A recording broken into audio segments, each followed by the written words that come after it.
been told not to talk about money, that it's impolite, that it's complicated, that it's someone else's job, maybe a partner, a parent, a system that was never really built for us in the first place. But the truth is, talking about money is talking about health, about safety, and about options. And for women, especially women navigating caregiving, career pivots, business building, or burnout, financial clarity is a radical form of self-care. Seeing ourselves worthy of wealth is a big one. Am I worthy enough to have a certain level of wealth? Because I truly believe if I put the intention out there, if I know what I want, if I plan ahead and start acting like that future version of myself by operating from that state of being, the work starts today. And in order to make that happen, we need to take ownership about what does it mean? What does it mean to me? How does it look like? And who is that version of me that's wealthy? But it's you that needs to take the steps and create that for yourself. You gotta have to claim it. Today, I sit down with Behi Shafiei, wealth strategist, founder, and systems disruptor, who's on a mission to help women reclaim their financial power on their own terms. Let's face it, budgeting is boring. The reality is, it's all about building wealth from the inside out, and creating those systems starts here, with truth, with vision, and with a plan. Let's dive in. If I'm being real, talking about money hasn't always come naturally to me. But what I've learned, and what today's guest has devoted her life to, is that financial understanding isn't a luxury skill. It's foundational. Whether you're a professional trying to build stability, a stay-at-home mom wondering how to re-enter the workforce, or a founder with inconsistent income, financial literacy is wellness. It's security and it's freedom. Today, I'm joined by someone who's turning that freedom into a reality for people who've traditionally been excluded from it. Behi, the founder of Wealth Bridge Consulting and the voice behind Confessions of a Founder. She's breaking down complex financial tools and rebuilding access for women, for immigrants, for first and second gen entrepreneurs who are done waiting to be included. So Behi, it's great to have you here today. Thank you. Thank you. Before we talk strategy, let's just talk how money shapes us. You've worked across banking, government, real estate, a lot of industries that don't really center around women or immigrants. How has your personal story with money shaped the work that you do today? Thank you, Brenda. I want to say how excited I am to be talking money with you today. This topic excites me so much. And as a first-generation immigrant, soon enough, I've realized the traditional path of making money wouldn't get me the life I wanted to live. There was this massive gap between my salary and the life I was envisioning for myself. So I had to pivot and figure out, all right, so how else would you work with money? And throughout the industries that you've mentioned briefly, from banking to government, real estate, and insurance, I've learned that I shouldn't be working for money. I think that's a big realization. And my money should work for me. That's really what's missing in our belief system around money mindset. And what I created with Wealth Bridge Consulting was to bridge that gap from where our understanding of money exists today, where we ideally want to be and bridge the two worlds. So what I do with the beautiful team of mine, I introduce different professionals at different stages of the individual's life, and we help them understand, educate themselves, coach them what money building, preserving, and accumulation strategies are, and how would you incorporate that into your life today and into the future. And my journey has not been short of a lot of trials and errors and falling down on my faces and credit card debts to figuring out what investment works for me and aligns with my moral values, all that great stuff. And hopefully what we package to offer to our ideal, I would say, client base it's like the learning from all of that. Yeah, I'm pretty sure that had my husband known of my credit card debt before we got married, that would have been a whole other conversation. No shame.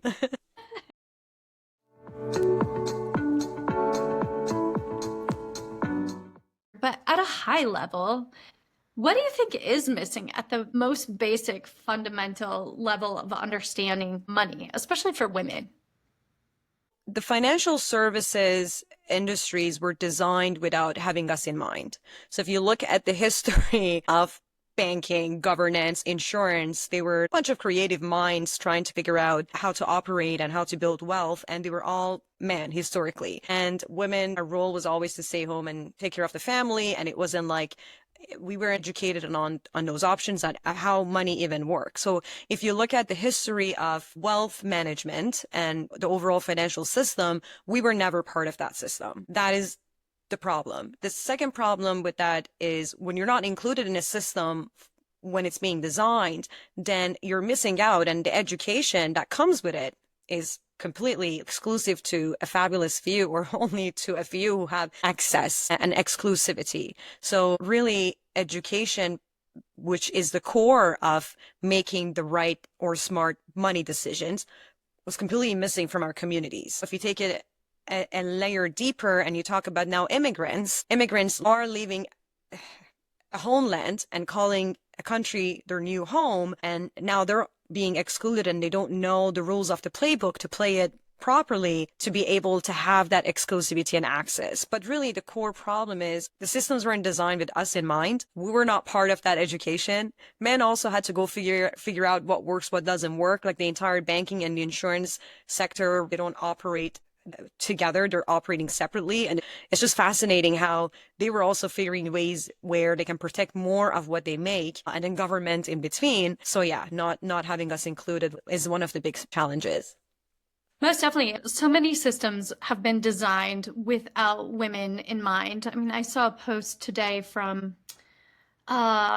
Catherine. She's in health tech and in women's health specifically. And so many people ask for like free information, free this, free insights. And to her point, when she worked in fintech or when she worked in SaaS companies, that was never a question. And men are never approached with, give me this solution for free. But women, it seems like we've been part of a system that has really left us out of the consideration, left us out of the equation. And access and education to the basics has been a pretty narrow window of what we've been able to see, and then further that it's been designed for. Specifically for women, what beliefs or patterns around money do you see that continue to just like peek their heads out again and again?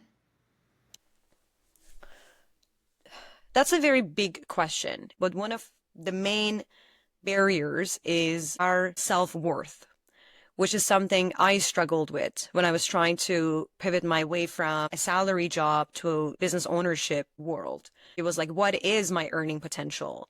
I was limiting myself in so many different ways because I was internalizing those limiting beliefs that weren't even my story, but I picked them up as I was fighting a system. Don't ever fight a system, create new ones. As I was fighting the system, I was internalizing things that didn't belong to me. It being, what is my earning potential? And for women, one of the things I keep coming across is that embodiment sense of wealth. How do I become wealthy without having to marry a rich husband or having to work my way up a ladder my values don't align with? How do I create that for myself? So seeing ourselves worthy of wealth is a big one.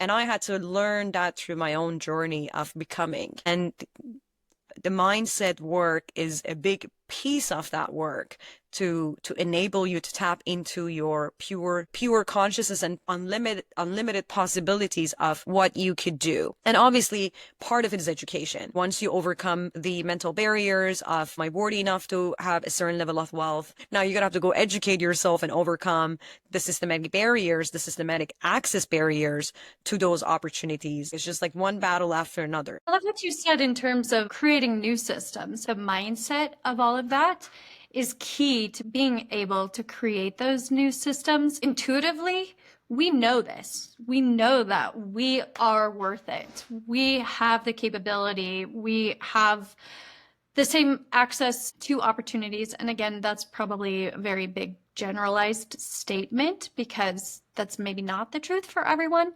But if we take the courage to really listen in and create that mindset for ourselves that we are worth this, the doors open. The universe does provide. But when you're in that system of not believing in your own self-worth or valuing yourself in that way, we stay stuck in those systems that aren't designed for us.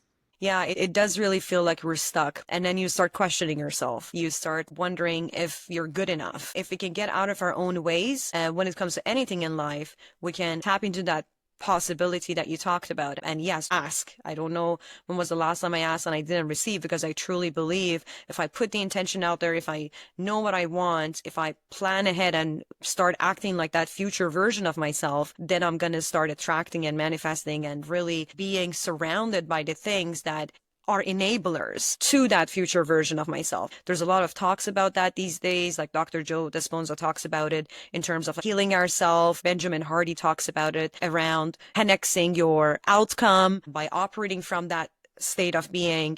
And same thing applies to money. One thing that's so important to understand, it's a pattern I continuously identify, is that we look at somebody who's rich, but we don't see what went into that state of financial power. And when you dig through it, you realize that it could either be generational or it could be a very successful business or whatever that may be. But it does take a lot of active participation. You cannot want to have money and then not participate in actually actively building that wealth, which is the tough part, which then requires you to go keep a curious mind and figure out, how does the system work and how do I operate within it, or creatively, to be able to create that level of wealth I see myself having in future. But the work starts today, and a lot of us are behind.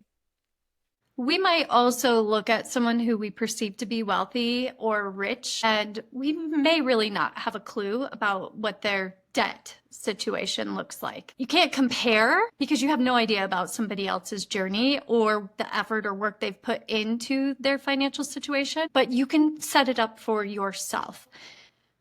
My parents didn't always display the best examples of money mindfulness when I was a child. And I didn't get no very often, like hardly ever, which as a kid, that is great, but it's not really that great when you are trying to then become an adult in the world and you need to actually plan for things and budget for things.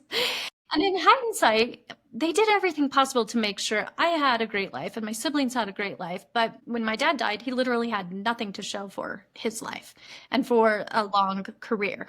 No savings, in fact, debt and credit card debt. And his daughter and myself, we actually had to pay for his burial.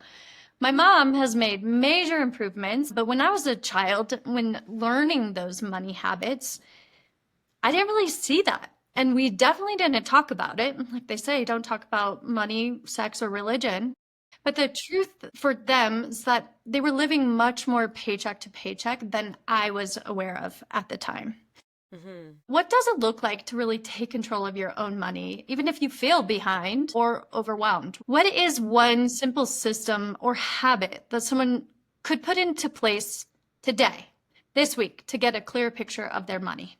Thank you for sharing your story. It's the story of a lot of us out there. I also come from a family that valued community more than money. And a lot of the work that my dad did was to empower the communities he was part of, being a bank manager himself. And then I was always told that people with a lot of money don't make good decisions. Maybe they have done something wrong that they have this much money. It was very interesting mindset. I appreciate that story because we're not being raised told that financial empowerment is a thing. Wealth is very personal, and you have to understand what excites you about having money. It could be having an offshore property. It could be having a car. That is not a good building strategy because it depreciates in value. But whatever that may be to you is where you need to start, because then you have motivation. Because who wants the budget? Don't you want to spend all the money you make and just put all the pretty clothes on? You want to show off your money. Like, that's just human nature. So the definition of wealth is very personal from one person to another. And once you figured out what that means to you, then you're going to have to start planning for it at least 10, 15 to 20 years. So this is why starting early is crucial to get you to that level of financial well-being you want to be in 10, 15, 20 years than just starting late. But no matter what part of the world you live in, for every dollar that you make, there's a tax attached to that. For whatever you earn, we pay taxes to fund government operation. Government's revenue are tax dollars. You have to understand where you are, what applies to you when it comes to the taxation system. Which tax bracket are you in? That is very important to understand. So I'll give you an example. In Canada, if you're a high income earner, you pay 50% of whatever you earn toward taxes. So if I make $1, I technically only made 50 cents. So it becomes extremely crucial to have strategies to minimize the taxes that you pay to the tax department. And there are strategies to do that. So government has vehicles such as tax-free saving accounts where we save money in those vehicles. Whatever we grow and whatever we access will not be subject to taxation. So that would be my very first tool to start tapping into. Same goes with anywhere else in the world. There will be tax efficient saving strategies you could start immediately adding money to. That's one thing. Taxation is a big one. You need to understand what bracket you're in, how much of what the money you make you lose to the tax department, and how do you preserve more of it. The second tool becomes deferred saving vehicles. Deferred saving vehicles are 401k in US or registered retirement savings in Canada. You, up to a certain percentage of what you earn, you could contribute to these vehicles. I call them vehicle because they're a bucket of money that you could add an account, and it defers your taxation for that year, but whatever amount you contributed, and you may be subject to a tax refund, where you would use that tax refund and you would invest it in another tax optimized vehicle to grow your wealth. And you're going to have to continuously do this on an annual basis and give it a good 10, 15, 20 years for you to be able to have a strong or efficient retirement life. Because if you take an inflation rate of 3% and apply that to everything else around the world, and you want to maintain just your level of comfort today, you're going to have to really work for 10, 20 years from now today. The third thing, which is very overlooked, is insurance products. Insurance products that have cash value as part of the design. In Canada, we call them par whole life insurance policies. The cash component in that insurance policy grows tax exempt.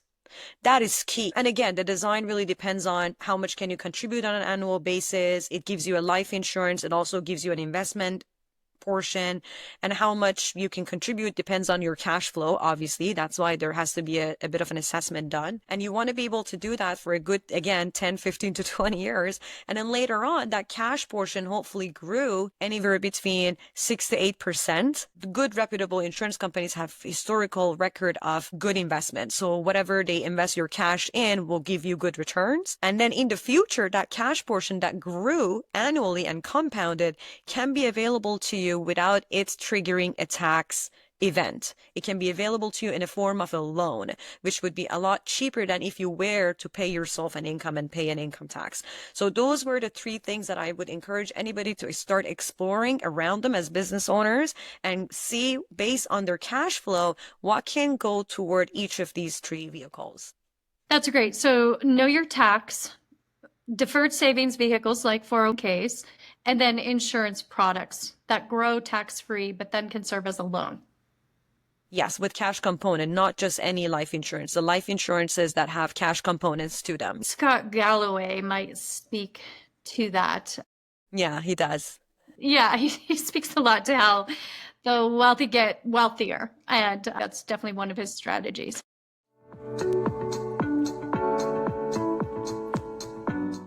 So how can we stop thinking about budgeting? Because budgeting is not fun. We want to showcase what we've learned. We want to show off our value, but it is important as well. And how can we think of it as less of a restriction and instead as a strategy for freedom? I've been told, save your money first, pay yourself first, if you will. Yeah, budgeting is boring. It's hard to stick to a budget. And how I had to figure that out for myself is I had to look at my cash flow. What is it I make? And what is it I spend? And then what's left? Let's hope that your spending is not more than what you make, because that's going to get you into a debt. Let's assume that what you make, which is your cash flow, and your cash outflow, which is what you spend, will leave you with a bit of room, which you will then save into a tax efficient vehicle to now keep more of what you save, but also be mindful of its growth and access in the future. When I talk to more younger crowds, I tell them, identify what is your fixed expense. Fixed expenses are the things you have to pay for. Those are your mortgages or your rent or your car payment, stuff that you have to pay on a monthly basis. You need to know that number. I am always mind blown by how many business owners, anybody I talk to, and they don't know how much that fixed number is. It's very interesting. You have to know what your fixed expenses are. And then you have lifestyle expenses, which is your restaurants, entertainments, traveling, all that great stuff. How much do you spend on lifestyle activities? Figure out what those numbers are. Either figure it out on a monthly basis or an annual basis and see where you stand. You might be in negative or you might be in a positive. If you're in a negative, you're going to have to look at how can you optimize or reduce your lifestyle expenses, because lifestyle decisions are made by choice, not by force. Like, I'm not forcing you to go to a concert. You picked the band, you liked it, you went and enjoyed, great. But could you afford it? That becomes the question if you're in a negative place. Then you would want to look at your lifestyle expenses and see, can you reduce that to either make yourself even, but in an ideal world, you want to put yourself in a positive cash flow after you pay your fixed expenses. And then with that, you want to be able to save it. And with that, you want to be able to grow it. And growing the money is important, but not as important as how much of it you keep, which is what when the taxation comes into play. I get this question all the time. What is a reasonable growth for any savings? As long as the portfolio or whatever you save can give you 6 to 8% continuously on an annual basis. Now, in 1 year, you may get 30%, but that's not normal. You have to look at something that grows in a 10-year spectrum. In 10 years, what was the average growth? 1 year, it might be minus 12%. 1 year might be 30%. You want to have a consistent growth of 6 to 8% for you to count on this money to compound enough to supplement your retirement income for you in the future. Budgeting, I had to get creative around that. And you really look at what comes in and what goes out. And then how do I now work with that number? I appreciate that so much, because putting numbers in a spreadsheet, we just don't do it. I am super guilty. It doesn't happen. But when you do think of, okay, I know I have XYZ to pay each month and I want to do XYZ each month, then you can balance those numbers more effectively. So it's much more tactical instead of hypothetical in a spreadsheet. There's a strategy. Once you have a strategy and it's the goals, what excites you? What do you want to build? Then go from there. Not everybody wants a house. Not everybody wants a big car or luxurious whatever. Maybe somebody wants to have a vacation home. How would you do that? What are the steps you need to take today to build that? Then you get excited about managing your money better, maybe sacrificing on some of those lifestyle expenses. You have to have a goal. In terms of goals, generationally speaking, there's a phrase. I was at a conference not long ago and someone said, a man is not a plan. And honestly, it's cheeky, but it is dead serious. And so many of us were taught to find stability through someone else's plan.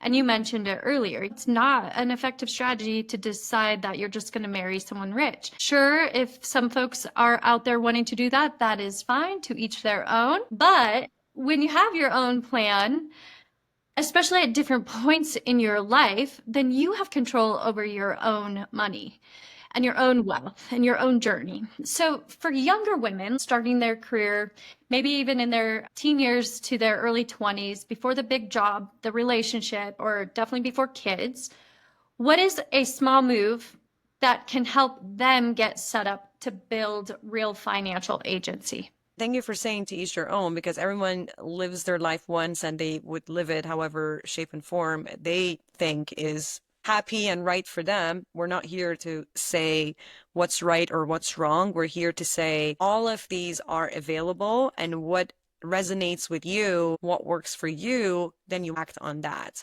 So in my scenario, if I don't marry someone rich and if I don't have this high paying income job right now. How do I create a financial security and peace of mind for myself today and into the future? No matter if you're married or single or whatever that may be, you have to have a financial plan. A financial plan is something that tells you what comes in, what goes out, and what happens to it. It shows you your expenses. It shows you where you are today, what you are in 20 years, and it allows you to make better financial decisions. Now, you could either create those plans or you can pay someone to create it for you. Those are usually certified financial planners. Ask them and find out what's the cost and create yourself a financial plan. And younger folks, especially, they have a lot of time to build the wealth that they envision for themselves because they're going to be starting early. But having that foundation set up, knowing where your money goes and why it goes there and what happens to it is really what's going to uplift them in the future. And again, have a goal, have a strategy, have a foundation. And if you break down building wealth in different stages, you could define wealth happening at 3 different stages. When is when you build it, when is when you're accumulating it, and when it's when you protect it. So there's different stages, but for younger folks, they're definitely building it. So for them to be building it, they need to have a foundation. And what does that foundation look like based on their current income level and lifestyle? And then once you know those two, what tools are available to you to keep more of what you make and to keep more of what you grow to yourself, which is where insurances and tax-free saving and tax-deferred vehicles will come into the picture. So definitely have a financial plan. If you don't have one, you could talk to somebody who's a professional, or you could do some search on your own if you don't want to pay $2,000, $3,000 for somebody to produce it, but have one, because that really becomes your blueprint. I love that. Building, accumulating, and protecting. I love that. And I even think there are apps that offer some guidance around that. Yeah. Yes, exactly. I'll find it and I'll put it in the show notes for the end. Ladies, most financial advice wasn't built for people like us. WealthBridge Consulting is here to change that. WealthBridge spun from a goal of giving women, immigrants, and first-gen entrepreneurs access to real, personalized financial strategies. No pressure, no jargon, just a clear plan that aligns with your values, your goals, and your life. Whether you're building, growing, or protecting wealth, WealthBridge is here to help you take ownership of your future. Visit wealthbridgeto.ca to build a financial strategy that lasts. Women in their 30s and early 40s, hopefully they do have some sort of financial plan now in place, but many of these women, and anybody really for that matter, they're earning, they're supporting others, they're maybe rebuilding, going through divorce or whatever that might look like for them. What is something that they should consider to secure their financial future as they're in those accumulating years? If you're in the accumulating year, we're assuming that you have some sort of a saving. So you have something that you've set aside that is somewhere in an account and it's growing.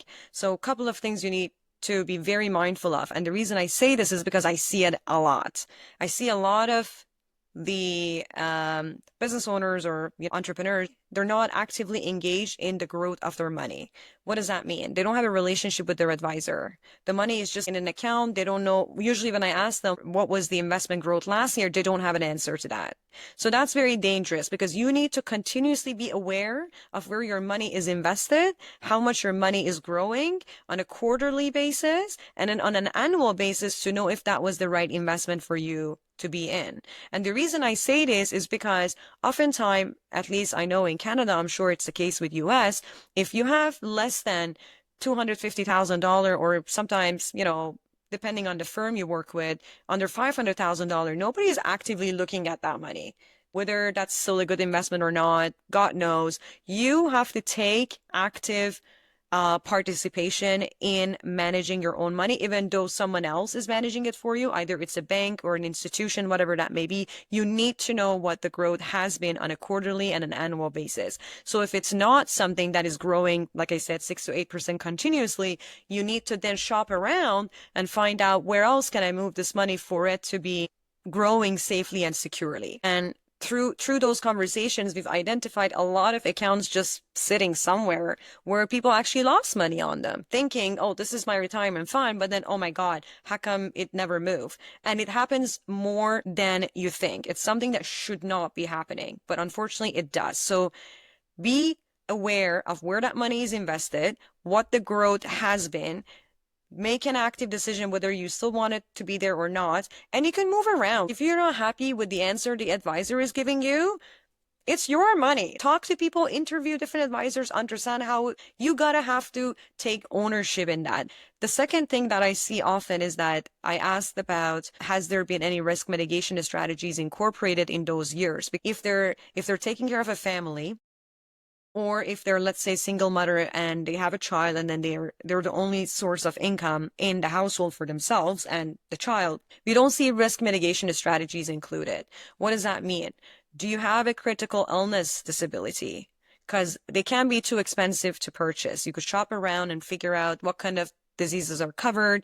And based on that, you want to get yourself, especially over age 40, you're prone to all kinds of diseases, especially the world we live in. Sometimes we don't even know what we're eating. So you gotta have to be very mindful of what happens if you get sick. Where is the income going to come from? And then the other thing would be disability insurance. What if you become disabled? What happens then? So it's a conversation I have with the business owners and women who talk to me, and we have to include it in their plan so that they're protected if that income, God forbid, one day is gone all of a sudden. Those would be the couple of good things to consider. I appreciate that just reminder of your money should be growing for you continuously. So if we're now speaking of entering our 50s and 60s and a stage where we may still be in the position of accumulating wealth, but also protecting it. Often at this age, even late 40s and younger, but women start entering menopause. And there's a real truth around how much our earning potential declines once we hit menopause. So not only that, but women in this age may be part of the sandwich generation where they are still raising children or young adults, and they're taking care of elderly parents. And they're in this sandwich generation, and they're determining how do they prepare to thrive rather than have to downsize or disappear financially. That's a tough place to be. And the reason I know it is because I'm in that situation myself. If I weren't to have all my ducks in a row, it would be extremely challenging to operate in my business because all of the things you described requires your time and attention. And when you take time and attention away from your business or your money, revenue generating activities, therefore you'll have less income.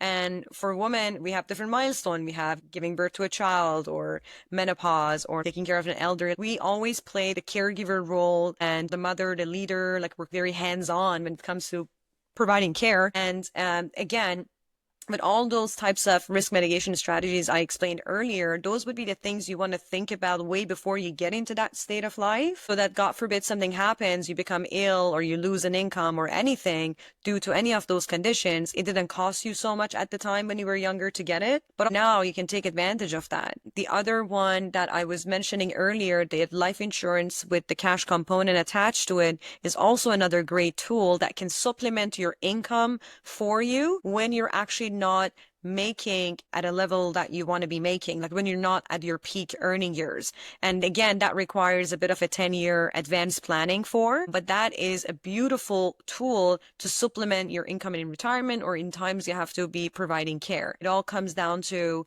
based on my situation, what are the risks I'm going to be exposed to? It being taking care of an elder parent, it being taking care of a child. Maybe I'm not doing so well in my relationship and I may be looking at an exit plan or a divorce, whatever that may be. What are the risk mitigation strategies I can apply to my life today to be able to not have to suffer if I were to be without them? Because it does turn into a bit of a difficult times. Definitely. It can be a big challenge. It can maybe be a small little bump in the road through that journey, but it also can be a major disposition for women. One thing that I always talk about, I know you're in the health space and I'm in the wealth space, is that they're both preventable. And I remember the quote that we all saw going around on internet, which was, the life you live in your 60s, the diseases you're having in that age is because of the life you lived in your 30s. Same thing with wealth management and planning. The quality of the life you live in your 40s, 50s, 60s depends on the decisions you made in your 20s and 30s. And all of it can be prevent it with proper advanced planning based on your situation. That I could not agree more with. That is 100% accurate. That just goes back to just the fundamentals of it all, and that is accessibility to education. And both of those things, access and education, are out there. And of course, the internet these days offers so much. You just have to be aware of if that information is accurate. And really, it is your health and your wealth. You're putting both of those things in the trust of providers, whether that's healthcare providers or wealth management providers. But ultimately, you need to feel absolutely best with that decision of either of those caregivers. I love that you said that. Something that we, again, need to understand, healthcare in the United States, it can be pretty unpredictable, and ultimately it can be very expensive. When women are considering, and honestly, we might not be, but there's a lot of unexpected costs that come with sudden healthcare issues that arise as we get older. Really, anytime. I saw something the other day. Young women are freezing their eggs because they don't want to have children until they're older. That's a cost. That's a cost that continues, persists until they decide to use those eggs and have babies. But as we're older and going through menopause or losing our jobs due to whatever factors, menopause affects us in so many ways that increases. Outside of those two very pinpointed things, there's a plethora of health situations that could arise that women should be planning for. What is your guidance around that? I mean, I'm not a health expert, but I'm the person that gets phone calls when those unfortunately happens when they need access to the funds. And I love insurance for that exact reason, because insurance is a risk mitigation tool that not that many people have, and they should. And right now, even in Canada, where we have free healthcare, if you can get to it, it's quite extensively long to see a specialist like that. I think it's like about 2 years to see a family doctor. To find your own family doctor is very, very difficult. Please forgive me, because I solely work with business owners and women entrepreneurs and visible minorities. So my folks always look for information and education. And oftentimes, when they're in their situation, they don't know what may be happening in the future. Especially for business owners, you have years, you're making so much money. Last thing you want to think about is a global pandemic comes 2020 and your business is gone. But a good advisor could have prepared you for the downturns. Same with health. No matter where you live in the world, you're not immune to a disease. Right. It is very evident that we may one day suffer from an illness. And if so, then what are my capacities and capabilities to earn what I earn and keep up with my expenses? So the beauty of disability and critical illness insurances, or this life insurance with a cash component available to it, is that you don't have to tap into your savings. You would just keep your saving and let it grow and do its own thing. So God forbid something happens, then you have some sort of a protection for it. That I walk around and I talk about it to business owners all the time, because business cash flow always fluctuates, our health fluctuates. So incorporate that in your overall financial plan so that if a rainy day comes, you're not being caught by surprise. You're prepared. Great suggestion. And again, to more specifically on that, that is insurance products with the cash options that you're referencing. Yes, because the cash component is liquid. It can be available to you at any time. And if you run out of other means and sources to fund the rainy days or what you need to look after for, that cash is available to you, plus its growth and all that in a form of a loan. But then again, it all depends on how much you're contributing, because the cash you contribute to it is the cash doesn't magically appear. It grows based on what you contribute to it. But in terms of illnesses and health, have a critical disability insurance. Critical illness and disability insurance are two separate things. And then if you have a mortgage, make sure you have the small, tiny bit of an insurance that can be applied to it. Have that protected as well. And then again, with the state of the economy, we never know what happens next, but you want to have the safeguards in place. Those are great suggestions. And I know another offering is just like a supplemental insurance to health insurance, which like an Aflac plan. I know my mom, she had breast cancer last year, and with that supplemental plan, it really saved her out of pocket so much. So that's something else to look at. We can reference that as well, but a little bit different than your wealth building tools or vehicles, but also substantial when it comes to healthcare. Especially for business owners. For sure. Speaking of that, you work with a lot of business owners and entrepreneurs. How do you see financial stress impact how women and business owners show up in their leadership or in their creativity? And then how do you help guide them to start releasing that pressure? Obviously, I'm sure it's going to come from have a plan, but tell me more. There's a lot of stress attached to your state of financial well-being, and it's inevitable. You're thinking about operating your business, paying people if you have paid employees involved. You're looking at feeding yourself, feeding your family, keeping the work going. It's crazy how many more responsibilities you have as a business owner compared to if you were to just get a salary and then just go home. And we don't do enough justice to really support our founders and entrepreneurs for all the hardship they go through and like what it actually takes to build a business. But one thing that I want the founders to take ownership and responsibility around when I speak with my clients is that all this stress and anxiety comes from lack of clarity. It's just simple.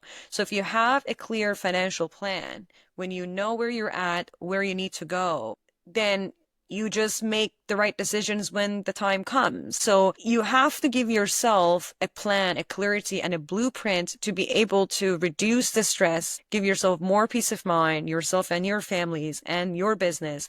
And there are tons of tools available out there to make that possible for you. So when we work with business owners, the comprehensive plan that we create for them is non-complimentary, because a true practice is when you don't charge someone until you know you can help them. That's just how I operate. And I'm sure there's a lot of other advisors out there who do the same. So oftentimes people just don't do things because they're like, oh, it's going to be costly. But the cost of not doing it is more expensive. So you want to be so mindful of getting that anxiety under control. And again, I can sit down and talk strategy all day long, but humans are prone to want to know things by nature, want to know what's happening next. And life is not like that. Life is not certain. Life just throws curveball at you that you're like, oh my God, I don't know what just happened and how am I going to react to this? But giving yourself that clarity when you can through a plan is doing yourself a massive favor. And there's no rocket science. This is not like rocket science. This is not like, it's not magic. You just have to get it done. Stop procrastinating, understand your cash flow, understand your financial plan. Where are you? Can you even afford this vacation or not? Like, get that done. That is very crucial. We ignore it. It goes back to we're not told this as children. This is not, for a lot of families, it is not dinner table conversations. And in my time growing up, finances weren't spoken about. And maybe in a way that was because we didn't have it to talk about it.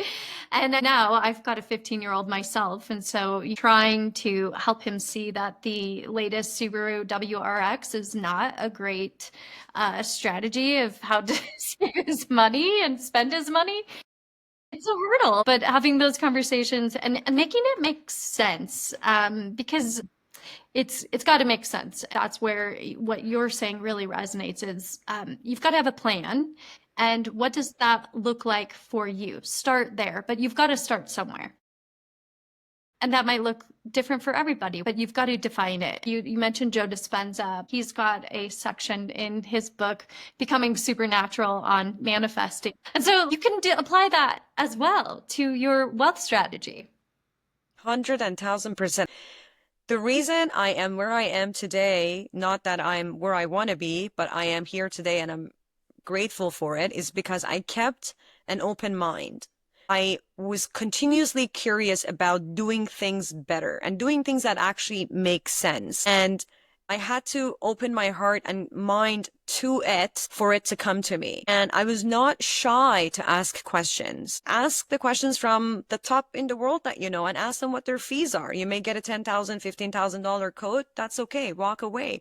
But you managed to ask them a question and they gave you some sort of an insight. Don't be shy to ask questions. And Brenda Brown, I use a lot of her wisdom in my work because financial security can be a vulnerable space and money is attached to a lot of emotions, and folks later in life, they're like, oh my God, I should have been here, but I'm there. There's a lot of shame around not being what the society tells you to be in your level of how much money you should be having. And then it's attached to monetary value, not other types of values. And I love it when she says, be okay. Your growth will come when you accept that you're vulnerable in this space. And we've done wonderful work with women who acknowledge that that's not just their forte. And they reached out and they said, I'm struggling with this. How can you help me? If it's something I can't help with them, but there would have been a source I could send to them. Do this, understand this, read that. This should help you.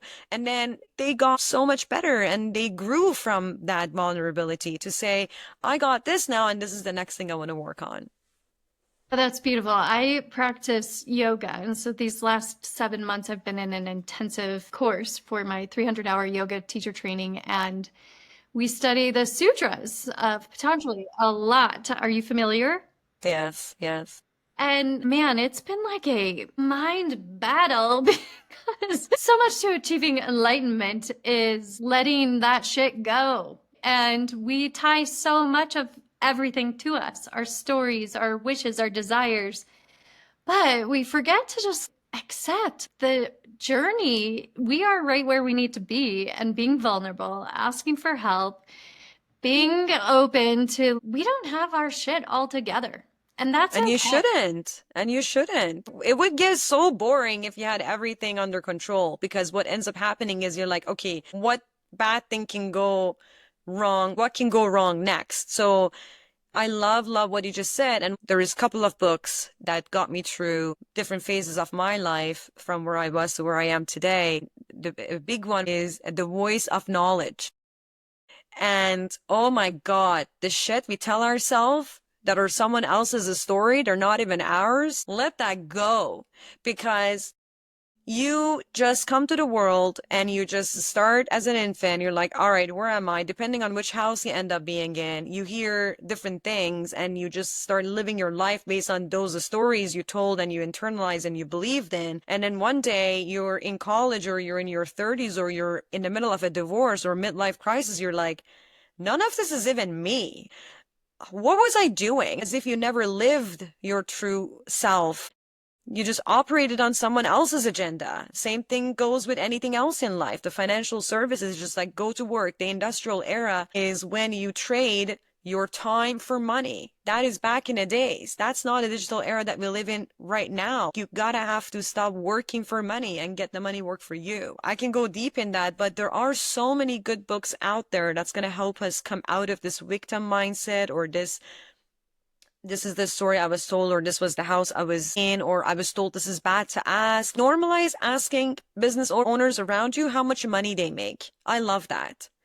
How much money did you make? How did you make that money? And what did you do that you wouldn't do again? I love shortcuts personally.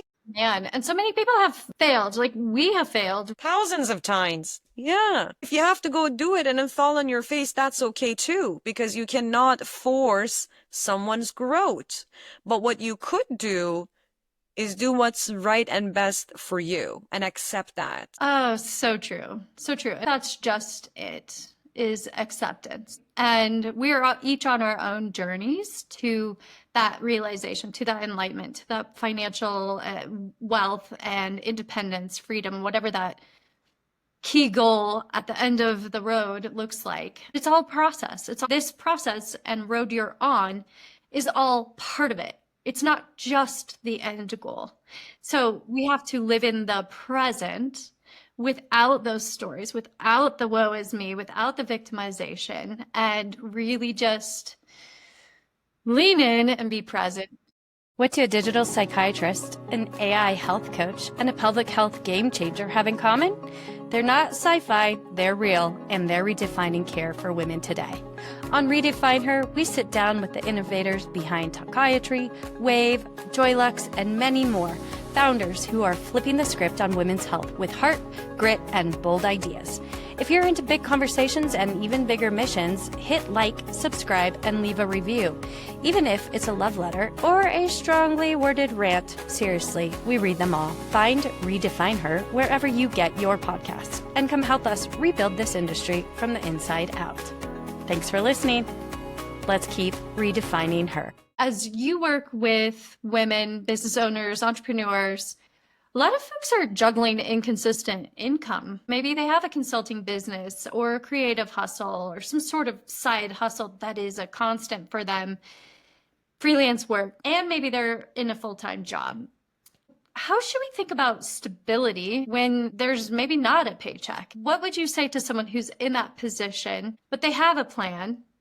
How can you help them to reframe that mindset and that stability for the long game? Being an entrepreneur comes with living through so many instabilities. Stability is good, but it doesn't necessarily bring growth.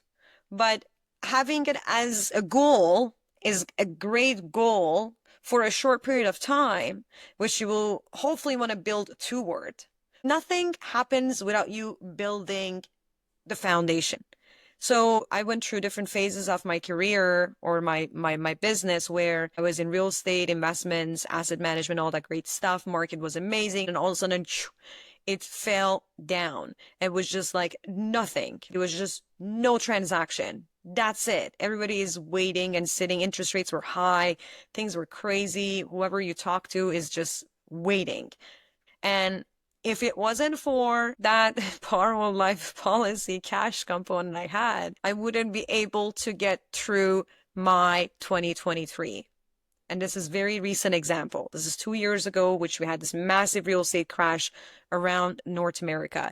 And I'm so grateful I had that because I knew when I'm making money, that is not going to be continuously the pattern of my business. There's going to be days, the rainy days I have to prepare for.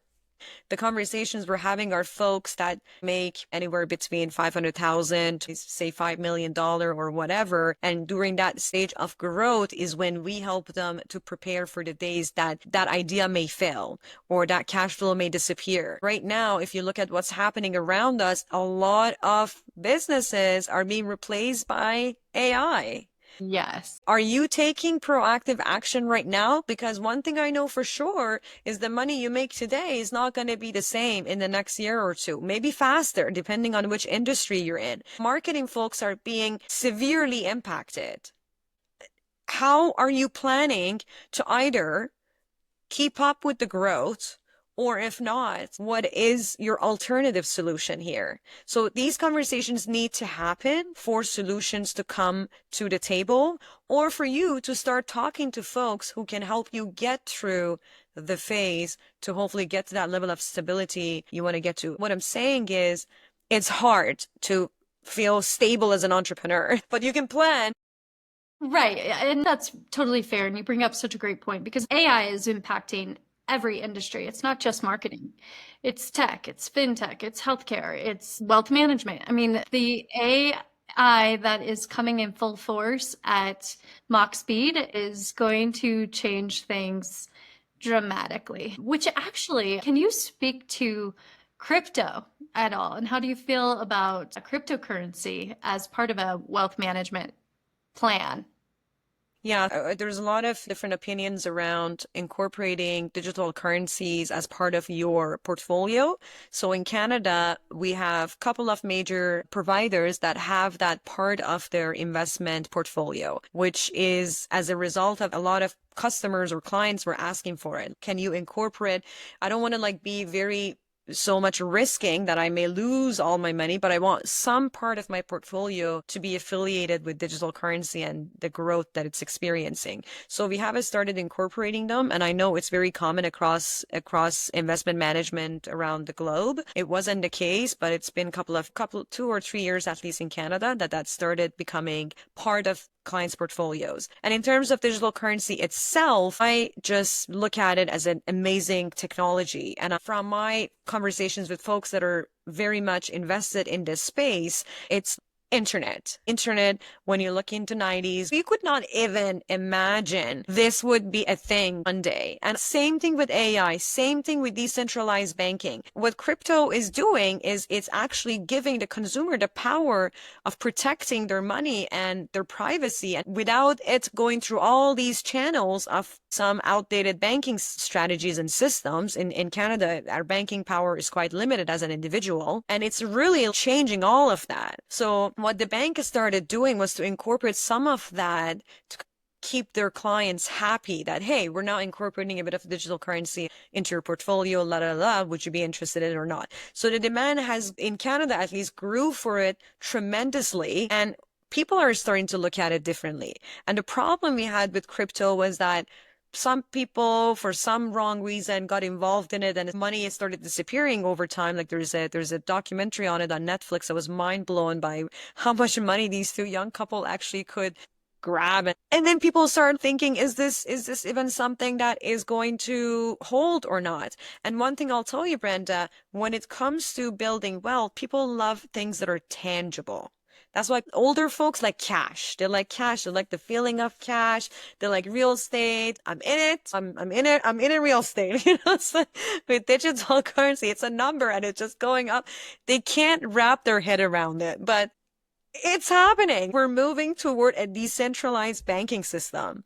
And how fast are we to catch up on the boat and make that part of our wealth management strategy? In wealth management, you always look at diversifying where you invest, what you do, and mitigating your risks. That's really the bottom line of it. You're not going to put everything in real estate. Look at the folks that had all their money in real estate. I work with a lot of them. They don't have liquidity today. But what if that was diversified and 50% of it could be accessible to them? So it's all about finding the balance, and accepting crypto is part of the reality of our lives.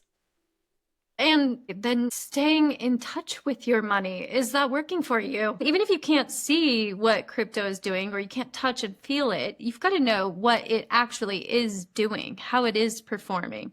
And then again, it's your money, so you can move it around and make it make sense for you, for your plan, to attain that 6 to 8% on average earning potential. That's a conservative way. For folks in crypto, they're looking at an annual growth of 50%, 125%. That's how fast things move for them. But then that's someone's risk level. Totally. And that feels like on the opposite side, you could lose that much just as fast. Yes, exactly. Yeah. It is definitely a risk tolerance thing, and everybody, again, their stories are their own. So figure it out for you, but communicate it and really have that conversation regularly.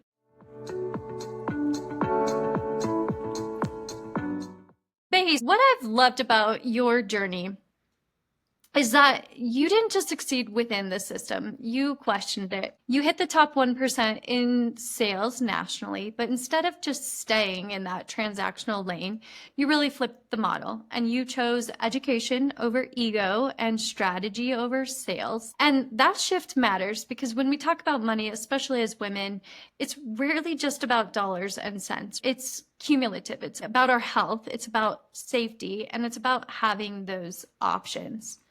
So when we talk about empowerment and legacy, you've said that the goal isn't just about getting into the room. It's really redefining the room, not rewriting the systems, not trying to fix the systems that were there. What does that mean for you when it comes to money? For your guiding principle around money, what does that look like for you?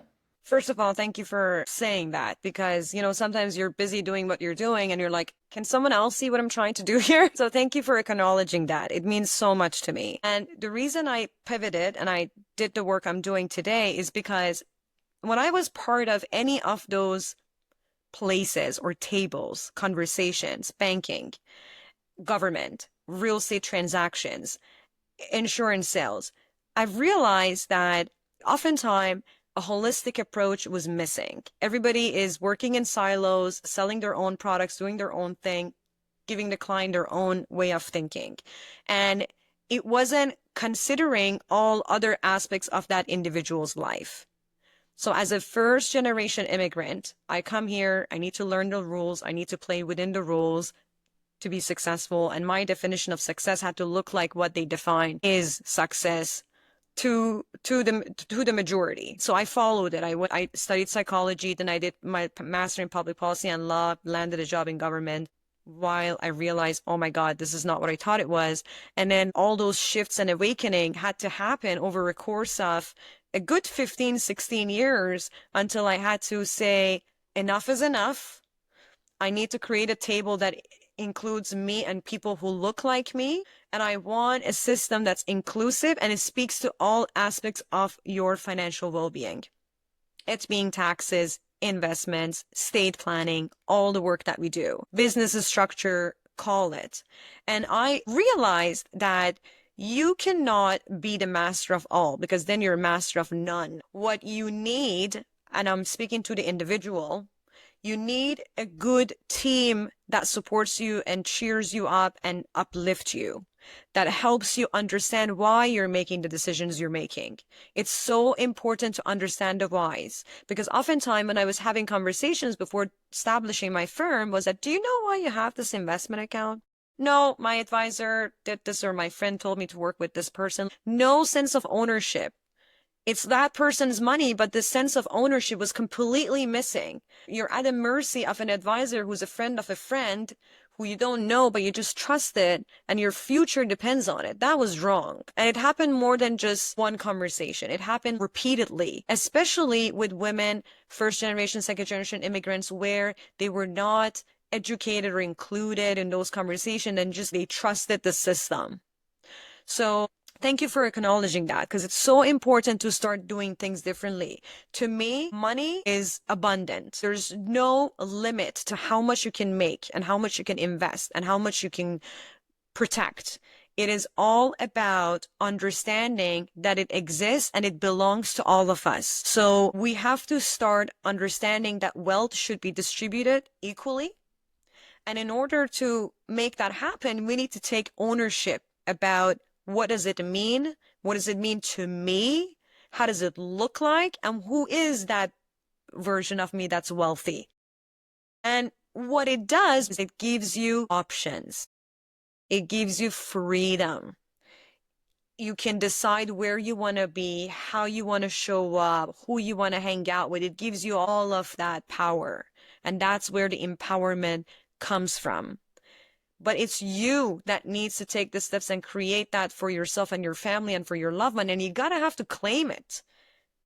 And do not believe anybody that tells you you can't. If I can come at age 16 and figure out how to do this, you could do this too. Anybody can do this. My favorite stories are the stories where the person started from nothing and then now they have a multi-billion-dollar company.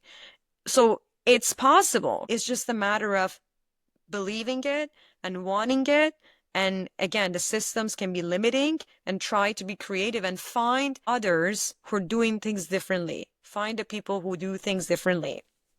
And ask the question, going back to the start of this conversation, my parents wanted everything to be as good as possible for me. And even though they did not maybe have the best financial practices, they did totally believe in the fact that I could do whatever I wanted in terms of my career and my potential. And that is true. That has played out. I've worked hard in my life. I've faced challenges and adversity, and I've certainly fell flat on my face time and time again. And my parents believed in me through all of it and continue to. And so I appreciate what you are saying in that you have to have agency in this for yourself. And so you have to take that action. Don't rely on somebody else. Don't rely on that one person that said this 10 years ago.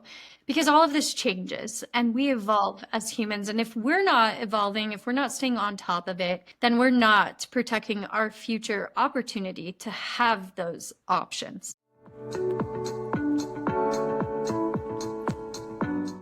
If someone listening to this feels intimidated by financial conversations, because frankly, they are and can be very intimidating. We don't know the questions to ask. We don't know the responses we should maybe be hearing or listening for. But what's something you would want that listener to know? Yes, financial conversations are intimidating. Even between two partners, they can be married in love for 20 years and then you don't have the courage or whatever to say, where is our money invested? What happens if you are not with us any longer? They just don't happen. They're very intimidating. I read a lot of books to get through life. The one that really helped me to make me comfortable, this is years ago, but it's still a very good resource to refer to, is the Psychology of Money. I read it so many years ago, the author, Morgan Housel. This is very valid still. That's a good book to read and understand what are those stories we told ourselves. Like Brenda, that was brought up in the house, that everything was always readily available, probably want to do the same for her children. And so does that mean she's also leaving nothing behind, or does that mean that she's going to change her mentality around it and invest in her children as opposed to spend on her children? It's a different ball game. The investment versus the spending. What is this giving us? And then getting ourselves out of the habit of pleasure. We just spend money because it's this restaurant is what makes me happy right now, or retail therapy. Like I'm just going to go buy myself all these clothes, even though I'm going to be broke and have a credit card debt, but this is going to make me good right now. And be able to change your story no matter where you come from. So that book is a good one. And then I also love folks to start having money conversations, and it's going to be so uncomfortable. And I remember when I had it with my own brother, because I love him so much, and I had to talk to him about, do you have a will? And it took me so long to find the right phrases and the right way of asking him, because who wants to see their loved one gone? I lost a sister, so I know how painful that is. And I know the work that I do, part of it is around estate planning. And what happens is, if your loved one is no longer with you, and you don't know what the affairs were prior to losing them, it can leave you in a very difficult position. It could leave you in a position where you have to pay their debts, you have to file their taxes. There could be a lot of things that you could plan for and you didn't have to go through that now you have to go through. So I appreciate how difficult those conversations are, but unless we start talking about them, it's like working out. You hate working out, but then once you see the muscle, you're like, oh, okay, it's good. It's like when you see your investment account, it's like, oh, okay, it's working. You gotta have to do it for it to become normalized and for you to start feeling good about it. And once you start feeling good about it, you're gonna actually take action to enhance the outcome. Talk about it more. Tell people you're not comfortable with it. That even goes to the discomfort you experienced in 2023. And I myself have just experienced discomfort in job changes, even in the role that I play in my day-to-day now. The current situation is challenging. And so it is having those conversations and sometimes writing them down. There's something cathartic and therapeutic about actually putting pen to paper and again, like letting that shit out of the brain. So it's not just running amok in your brain, creating all the vrittis and all of the uncontrolled thought patterns that are not us. Taking the opportunity, the Psychology of Money you mentioned, Voice of Knowledge you mentioned, those are great books that we'll put links to that people can read, and just educate yourself and then have those difficult conversations and be open. And I go back to listen to the universe because it provides. If you're asking a question, if you're trying to manifest something, you also have to be open to what you're receiving back for clues to how do you take that path? How do you take that next step on that journey? And it's not easy. We're not meant to live just a very simple, easy life either. Because if we didn't have those challenges and those setbacks, we wouldn't have opportunity for growth.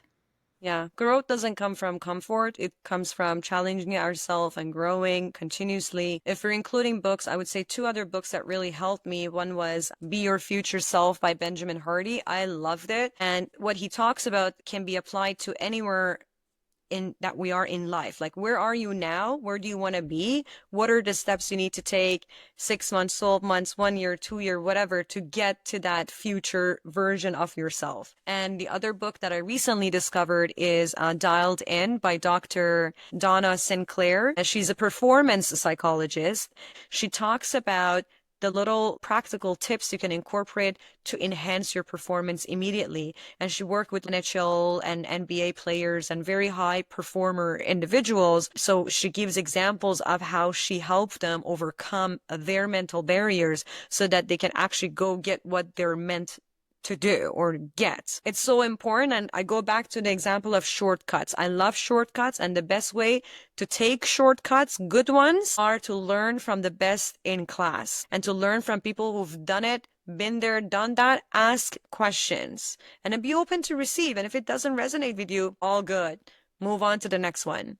Right, most definitely. And summarizing that, get a coach, whether it's a wealth coach, a health coach, a life coach, a business coach, financial wellness coach.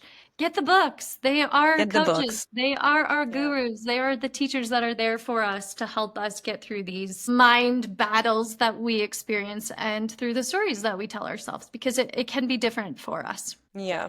Learn from the best, learn from others who've done it, and put your own plan into action, because without it, you're going to find yourself in the same place in 3 years. Yes. And one thing that when it comes to building your wealth and accumulating and preserving it, it's so important to know its definition of wealth is very personal. And your goal is going to be different from everybody else around you. And nail it down. Know what is it that you want the money for, to have a motivation to get it and get inspired and go get it or to build it. And the other thing that's so important is that one size does not fit all. So my story may not resonate with you and the other way around. So you have to be able to know who lived a similar life experience as you and is 2, 3, 4, 5, 6 steps ahead, so that you can learn from and then hopefully take baby steps to get to that state of being. Oh boy, I tell my child and his friends, you're most like the 5 people you hang around with. So put those people who have achieved what you're desiring, that status, whatever that looks like for you, put those people into your orbit and ask, using their books, using their experiences as that guiding train tracks, the rails, because they've been there. And there's a way with putting those people in your system, you're pulling yourself up as well. So you're creating more opportunity for the options that you want to have as you age and proceed on this great thing we call life. Behi, thank you so much for reminding us today that financial power isn't about having it all figured out. That's not it. That's boring. Budgeting is boring. It's a fun game if you learn how to play it. Exactly. And it is about taking that next right step and doing it in a way that really honors your values, your pace, your journey, and your future. At the core of it all, it is the basics. It's get yourself educated and make a plan. 100%. Yeah, 100%. It all comes down to having a direction. Like, it's just driving somewhere, not knowing where you're going is what that financial plan example is. Where am I going even? You don't know. You need to sit down and figure out your numbers and then set up your goals and then figure out what is next for you, what works for you. And it all comes down to what's your cash flow really? Can you afford doing this now, or do you have to wait for it? Having those conversations more often to be able to make better decisions. The majority of us do not have a free pass on the highway of life. Our trip to the end goal for 99% of us is not by our parents paying our way. We have to have that end destination. We have to set that up for ourselves. So I appreciate that.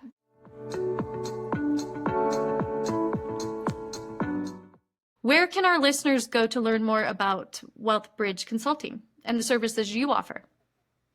So if folks are in Canada, then they can find out about the work that I do with my team at wealthbridgeto.ca. If folks are anywhere else in the world, they can always message me on my LinkedIn, which you could provide a link to. And I'm always happy to hopefully direct them to the right direction if it's outside of my areas of expertise. I know a great light worker around the globe that are trying to help women do better for themselves financially and mentally. And I'm happy to always make connections. LinkedIn is the best way if you're outside of Canada, but if you're in Canada, wealthbridgeto.ca. Beautiful. Well, it was such a pleasure to have you. Thank you for having me. Thank you for sharing your story as well. Much appreciated.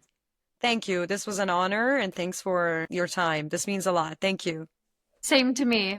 Behi. I appreciate you. Wealth isn't about perfection. It's not about having it all figured out. And Behi told us today that it is all about participating in your future with clarity, with courage, and on your own terms.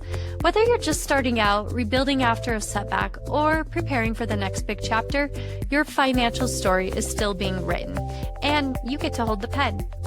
If today's conversation sparked something in you, I hope you'll take the next right step, whether that's running the numbers, figuring out your tax status, asking those uncomfortable questions, or simply believing that you're worthy of more, because you are, and your wealth is part of your wellness. You can learn more about Behi's work at wealthbridgeto.ca or find her on LinkedIn. All of the links are in the show notes, and if this episode hit home or struck a nerve, share it with someone you love, because these conversations matter. Until next time, stay curious, stay open, and keep redefining what's possible. Redefine Her is hosted by Brenda Armstrong and co-produced by Brenda Armstrong and Taryn Long, with community support from Ineska Viljoen. We're three women walking our own paths through endometriosis, PCOS, and perimenopause, and we created this show because we know how isolating, confusing, and overlooked these journeys can feel. Redefine Her is our way of changing that. We're amplifying the voices of women transforming health and wellness for women from the inside out. Thank you for listening, for sharing, and for being part of this movement. Be sure to subscribe, follow, and stick with us, because Redefine Her is just getting started.